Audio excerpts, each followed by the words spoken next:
शेयरों में आज एक अच्छी तेजी आई है। 18% से ज़्यादा उछाल के साथ बीएससी का शेयर आज नए रिकॉर्ड ऊंचाई पर है।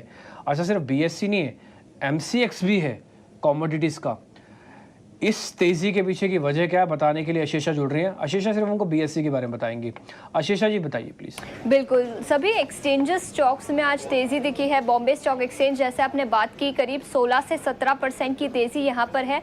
इसके अलावा एमसीएक्स में भी 4 से 5% की तेजी है। आईईएक्स, सीडीएसएल जैसे कुछ स्टॉक्स की बात करें तो यहां पर भी तेजी है। याद रखें, एनएससी के खिलाफ कोलोकेशन केस हुआ था, लेकिन अब सेबी ने क्लीन चिट दे दी है। सब जो एलिगेशंस लगाए गए थे वो क्लियर कर दिए गए हैं, जो पॉजिटिव न्यूज़ फ्लो है। और इसके चलते एनएससी के आईपीओ की भी उम्मीदें लगाई जा रही है। शायद जल्द ही एनएससी का आईपीओ एक्सचेंजेस पर आ सकता है और इसी के चलते सभी एक्सचेंज रिलेटेड स्टॉक्स में वैल्यूएशन कैचअप भी दिखाई दे सकता है। तो इस न्यूज़ फ्लो के चलते सभी एक्सचेंजेस के स्टॉक्स में आज तेजी दिखी है। इनफैक्ट एनएससी के नतीजों की बात करें तो पहली तिमाही के नतीजे काफ़ी शानदार रहे।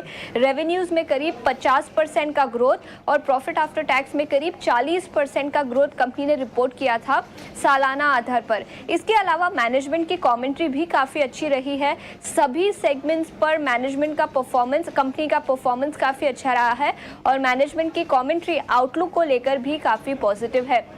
इनफैक्ट बीएससी के नतीजों की बात करें तो यहाँ पर भी पहली तिमाही में रेवेन्यू ग्रोथ 149% का था और प्रॉफिट आफ्टर टैक्स ग्रोथ करीब 253% का कंपनी ने पहली तिमाही में रिपोर्ट किया था। तो एनएससी के लिस्टिंग की उम्मीद से सभी एक्सचेंजेस स्टॉक्स में तेजी दिखी है। In fact year to date basis पर देखें तो सभी स्टॉक्स में अच्छा परफॉर्मेंस दिया है। बीएससी के स्टॉक ने करीब 50% के रिटर्न्स निवेशकों को दिए हैं। सीडीएसएल में भी करीब 60% के रिटर्न्स दिखे हैं। लेकिन कुछ ऐसे लेगेसी वाले शेयर्स होते हैं जिनको अब उनके कॉम्पिटिटर ही ढूंढना बड़ा मुश्किल है। BSc, CDSL, MCX. अब आप कैसे खड़ी करेंगे दूसरी कमोडिटी की एक्सचेंज जो एमसीएक्स के बराबर लेके आएगा वॉल्यूम का ट्रांजेक्शंस? सीडीएसएल से कैसे डिपॉजिटरी लेके आएंगे जो इस तरह की डिपॉजिटरी? बीएससी, एनएससी तो खैर नॉन लिस्टेड है।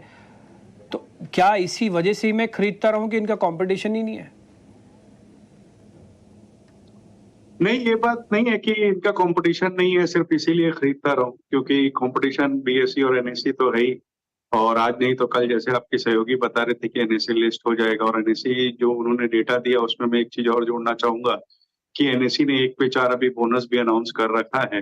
तो आने वाले दिनों में एनएससी के एक शेयर होल्डर के 5 शेयर हो जाएंगे। अब जहां तक बीएससी की बात करें तो बहुत खुशी होती है बीएससी की इस चाल को देखकर, क्योंकि हमारी कंपनी ने 500 रुपए के लेवल से इसे रिकमेंड करना चालू किया लगातार अपने क्लाइंटों को भी और चैनल्स में भी, और आज ये 3,500 के आसपास 3400 के ऊपर खड़ा है। मुझे लगता है यहाँ से भी ऊपर जाने की बहुत अच्छी संभावना है। पहली तिमाही के नतीजे तो आपके सहयोगी ने बता ही दिए, लेकिन उसके अलावा भी अगर आप देखेंगे तो जो वॉल्यूम ग्रोथ इसमें हुई है एफएनओ साइड में, वो लाजवाब है। जहां पहले 0% वॉल्यूम थे डेरिवेटिव्स में, आज की डेट में लगातार वॉल्यूम्स में बढ़त देखी गई है।